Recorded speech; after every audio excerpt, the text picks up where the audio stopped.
turn it around. You say a red button. All right. So anyway, I'm Iyanifa and Iyalorisha Ifashe Bangbala, and I want to speak with you all about Ori.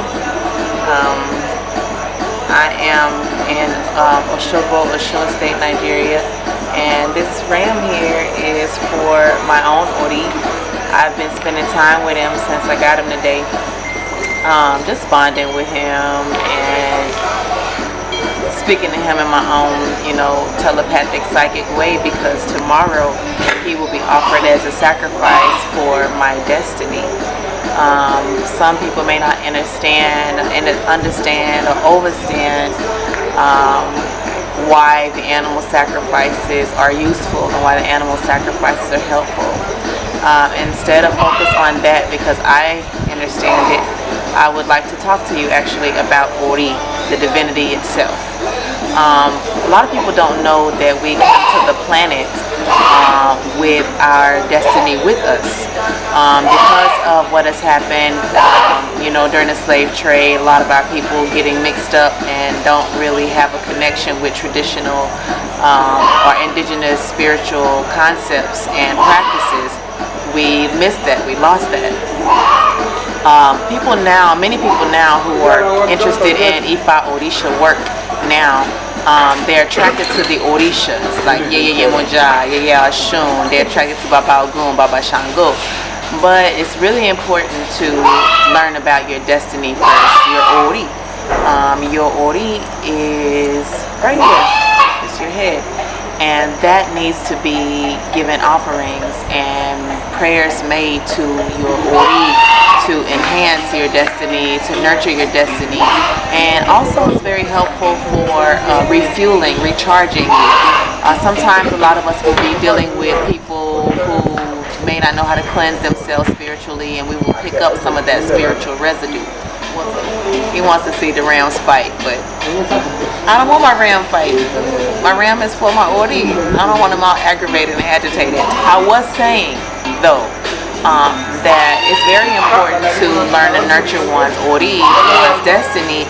You need to do that on a regular and consistent basis. I take care of my Ori, whether it's an animal sacrifice or a non-animal sacrifice, almost every 4 or 5 days. It's very, very important to learn how to ask your destiny what it wants to be nurtured, to be refueled or recharged.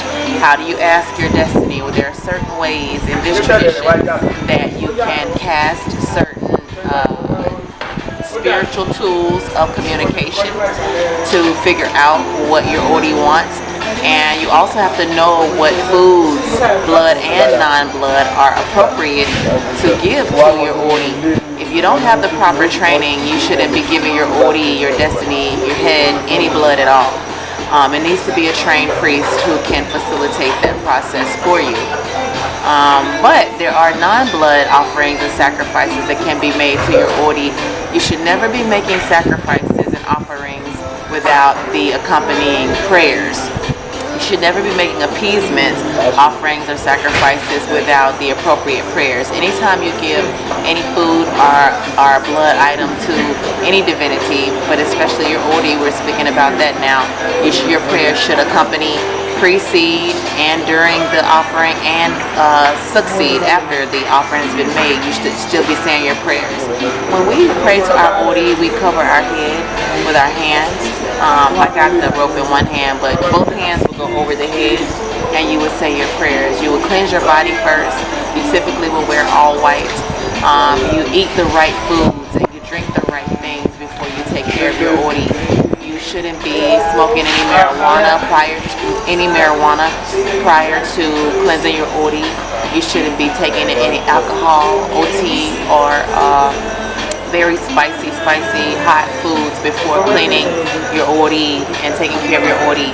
It's advisable that you wash your hair first, but it's not compulsory. It's not a mandate. You don't have to do it.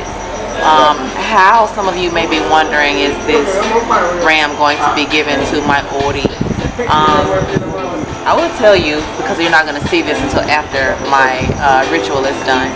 but the animal is slaughtered, and a little bit of the blood will go on my forehead and will go in other key places on the top of my head. This animal will be skinned, cleaned, prepared, and served. We will eat him. But this is not just any food. Some people, let's see, I think in the in the Jewish tradition, they will call it kosher because it's an animal that has been prayed over, special chants and invocations and special cleansing done for this animal. So they will call it kosher. I believe in the Muslim tradition, they call it halal. They call it halal. So it's the same concept. It's just that oftentimes when we're looking at African things, that are blatantly African, it gets a negative connotation. But it's one God for all, and that's why the major spiritualities of the world and the indigenous spiritualities of the world, they look so similar. Back to Ori. So you know how this animal is going to be prepared and given to my Ori. Of course my prayers are going to accompany, and I will spend for me, everyone doesn't do this, but I believe in spending a significant amount of time with my animals before they are offered for sacrifice.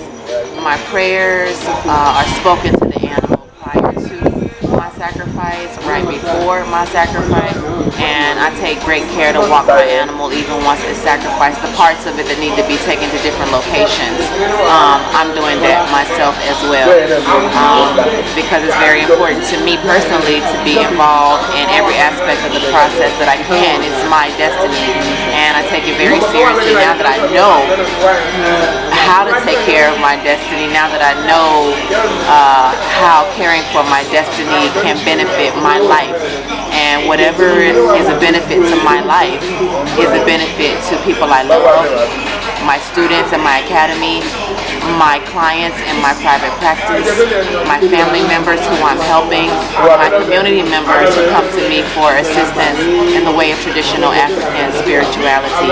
My name is Iyanife Fasheyi Bangbala. I am a Yoruba West African priest, and I am a priest of Orisha Obatala as well. I am a psychologist, also former director of psychological health for the United States Air Force, Louisiana Air National Guard. I am also a former graduate professor of counseling and multicultural psychology, and Ifa is my life. I have seen enough miraculous things to know that I should be sharing education with my people and anybody else whose spirit is awakened and called by the tradition of Ifa, and I also represent other indigenous spiritualities because of the beauty, the magic, the potency, the power, and the strong connection to the Most High, one and only God, Olodumare, within all of them. It's very nice speaking with you. Thank you for watching my video, and I look forward to hearing from some of you soon. Odabo, God bless you. Olodumare, Ireo.